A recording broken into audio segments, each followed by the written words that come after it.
in those moments, the room just fills with what every classroom should fill with, which is a true sense of a belief in what's possible, a hope for the future ahead.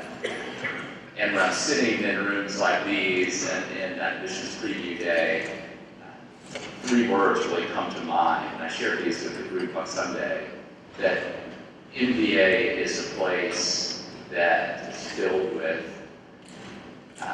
experiences that are inspirational, that are aspirational, and that are truly transformational. And all of you in this room are either on that journey now as a student or an essential part of making that possible for the boys here at MBA. So thank you both for supporting these incredible endeavors and efforts, and also boys for making the choice to be here and to commit to all that it means to be present and be a part of this community every day. The room is full of people who have been a part of the MBA journey at some point, many alumni as well. We have the special privilege today of hearing from one of our alums, the class of 1997, Steele Yancey. Steele is joined by his family. His wife, Jessie, is a teacher over at Harpeth Hall, and she is right in the back here. She's standing because she's the only person allowed to do this. She has to sneak out to go teach class, and she said probably right in the middle of Steele's talk. So she's standing to the back. And his lovely children, daughter Poppy, who's in 4th grade, and son Vaughn, who's the current 6th grader over at St. Paul. So thank you all for being here this morning.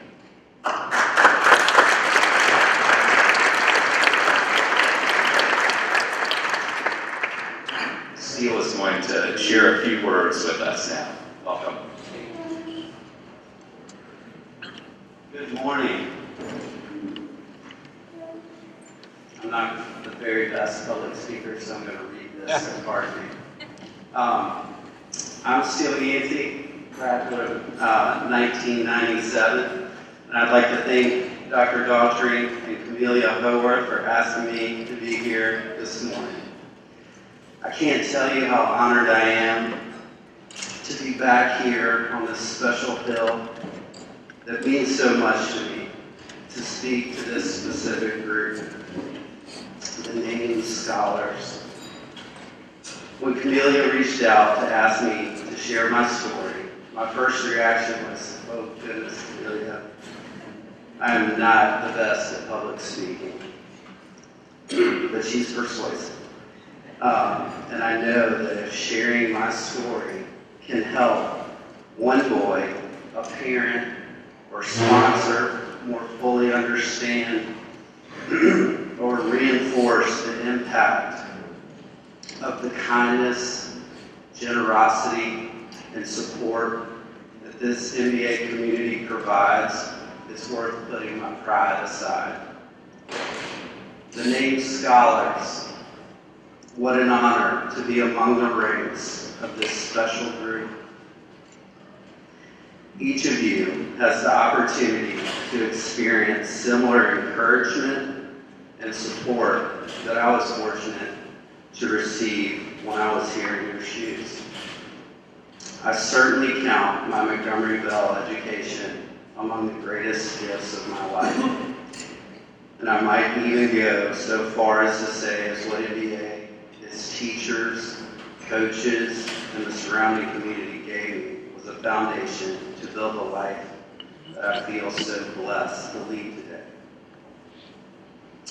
Although the named scholars program did not formally yet exist during my time here, I'm incredibly honored to have some of my sponsor family here today to express my gratitude and publicly recognize their gift to me. Frank Blair III, I call Big Frank, and Frank Blair IV, I call Little Frank. I know that they have never wanted the attention because of the humility they possess. And I apologize for putting you two on the spot this morning, but you deserve recognition. I certainly would not be here if it were not for their enormous love and support. Sorry, I'm emotional. So you might be wondering, if there was not a named scholar program, how did your story lead you here this morning? I came to NBA as a 7th grader, but it was during my freshman year that my 15-year-old world started to unravel at home. The summer before my sophomore year here at NBA, my father left my mother, my 3 brothers, my sister, and me. Today, being a father myself, it's difficult to imagine what makes a man that you've looked up to your entire young life disappoint you so profoundly. He just left. My amazing mother, who instantly became a single mother of 5, found herself alone with no money, no vehicle. Our house was repossessed, and no means of continuing a normal life here in Nashville. The only option was for our family to move back to East Tennessee and move in with my dying grandmother. But this meant leaving behind the life we loved.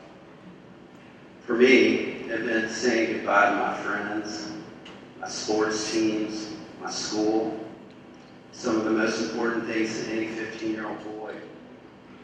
It certainly was not an easy time for any of us. My family was broken.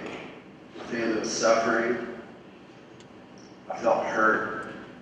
And the future seemed an impossible, daunting path that none of us were quite sure how to begin navigating. During difficult times like these, it's truly awe-inspiring to see how this NBA community reaches out and offers to help. I still feel overcome with gratitude, thinking about the helping hands that so many extended to my family and me throughout the tumultuous months that ensued. It was during this time that little Frank, my best friend and fellow classmate of mine, and his parents, Frank and Florence Blair, and their daughter Hayes, made one of the most selfless, generous offers I've ever been honored to witness.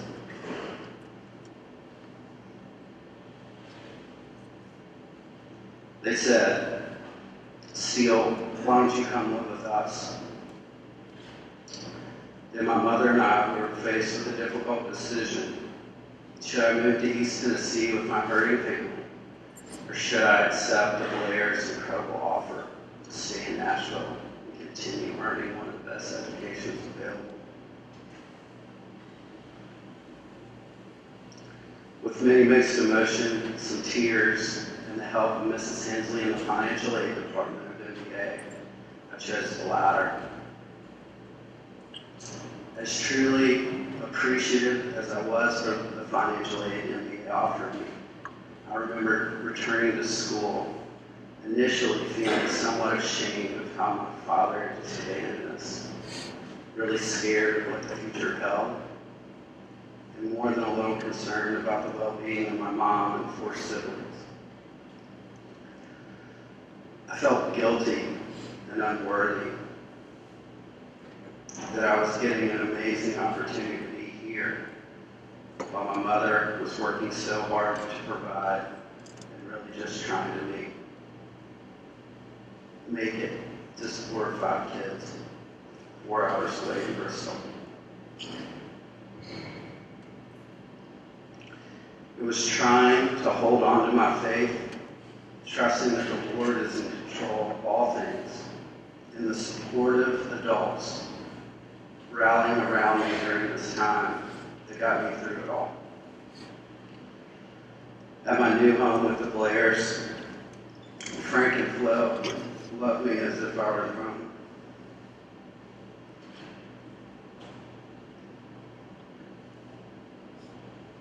And all but legally adopted me. While I lost one parent, I undoubtedly gained two more. Young Frank, little Frank, even selflessly let me take over his own room while he opted to sleep in the playroom. At school, it was a similar story. The adults here at NBA treated me with kindness, but never to the point that I was made to feel different or inferior. I'll never forget how Mr. Jim Poston, my 9th grade English teacher and school counselor, would often meet me in his office after lunch. It wasn't a, you need to meet me in my office type situation. It was just that he created a safe environment for me to unload thoughts and feelings that I was having. He earnestly would listen and question and challenge me to overcome my situation without internalizing my anger or becoming bitter. I will always remember and be thankful for how every year my football coach, Tom Moore, would take me to the father-son banquet just so I wouldn't feel left out. I'll be ever grateful for the many times Mr. Joy would call me to his desk with a small task to run for him. Both aware that he just wanted to check in with me to see how I was doing. He was showing he really cared for me and for me to know that I had his support. And it was this environment of support that was restorative.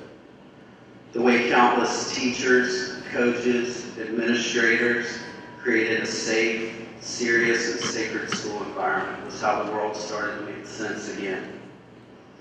I was pushed mentally in the classroom, and I was pushed physically on the track and athletic fields. And day by day, I became more motivated, more confident, and more convinced that I could, with the help of the Lord and the support of this community, overcome any challenge that life presented. Whether it was a calculus test, AP exams, two-a-day practices, or a major personal crisis. To the young men here today, I want to encourage you to really get to know your sponsors. The sponsors here today have willingly given to this NBA community because they understand how life-changing an NBA education can be. They care about this school, and they want the best young men in Nashville, no matter their situation, to be the lifeblood of this place. That's you. They care about you. This campus is graced with some of the finest, if not the finest facilities in the country. But I was so glad to hear Dr. Daughtrey say this past Sunday, and I'll paraphrase that, although we greatly appreciate these buildings and the resources we have, it's not what makes NBA NBA. It's the people, the community, and it begins with you, the young men that make the student body. It's your families that sacrifice to make your education a priority.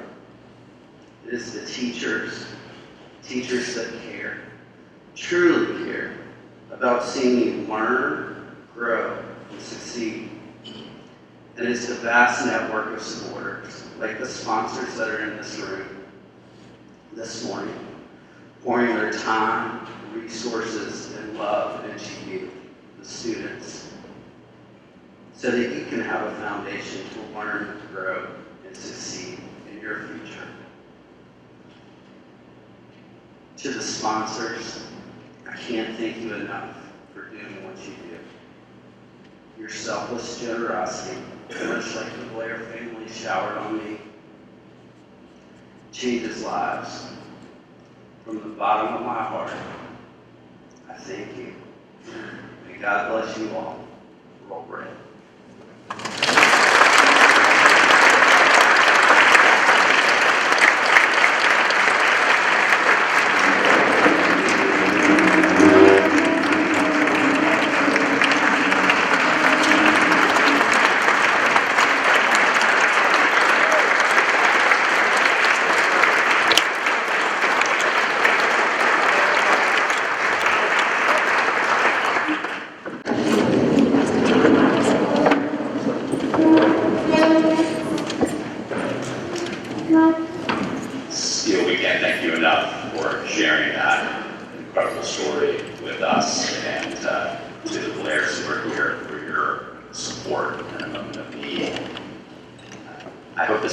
organization affirm to you that for whatever worries you had about your public speaking, you're an excellent speaker.